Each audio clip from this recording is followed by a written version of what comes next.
Halo guys, selamat datang di channel Ichlasul Amal. Pada kesempatan kali ini, kita akan membahas sebuah kabar yang cukup mengejutkan, yaitu mengenai larangan masuknya iPhone 16 ke Indonesia. Tentu saja, keputusan ini menimbulkan banyak pertanyaan di kalangan para pengguna dan penggemar teknologi.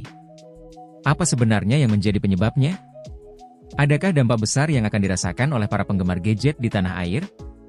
Nah, untuk itu, kita akan ulas lebih dalam mengenai faktor-faktor yang membuat iPhone 16 dilarang beredar di Indonesia, serta apa saja konsekuensi dari larangan ini. Tetap simak video ini hingga selesai, dan jangan lupa untuk like, komen, serta subscribe agar kamu tidak ketinggalan informasi menarik lainnya dari kami. Pemirsa, pemerintah resmi melarang iPhone 16 untuk diperjualbelikan di Indonesia. Larangan ini dikeluarkan oleh Kementerian Perindustrian setelah sertifikasi tingkat komponen dalam negeri atau TKDN milik Apple di Indonesia berakhir. Meski demikian, pemerintah tidak melarang pembelian iPhone 16 dari luar negeri dengan catatan tidak diperjualbelikan kembali di Indonesia. Pembelian iPhone 16 dari luar negeri pun harus mengikuti sejumlah syarat, di antaranya pengenaan cukai, pajak, dan pengaktifan IMEI.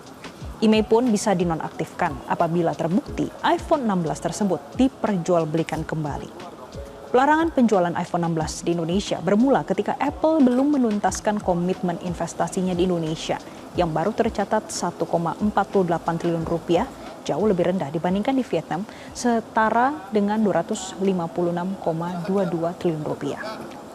Komitmen investasi Apple sebenarnya bisa dipenuhi dengan membangun pabrik di Indonesia, namun Apple meminta syarat pembebasan pajak selama 50 tahun.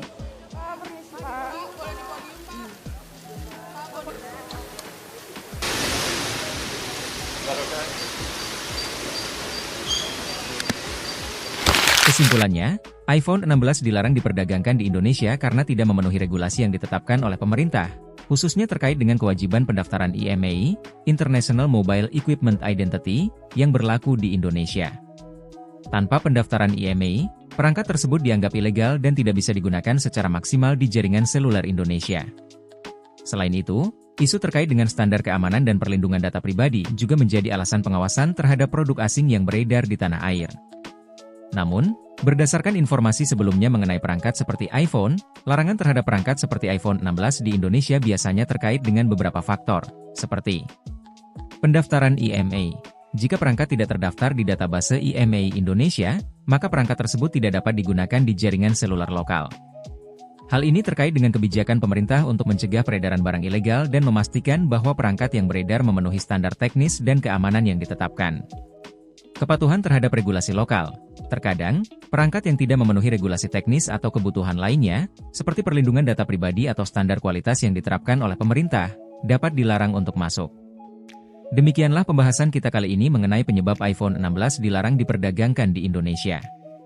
Semoga informasi ini bermanfaat dan menambah wawasan kamu tentang regulasi perangkat elektronik di tanah air.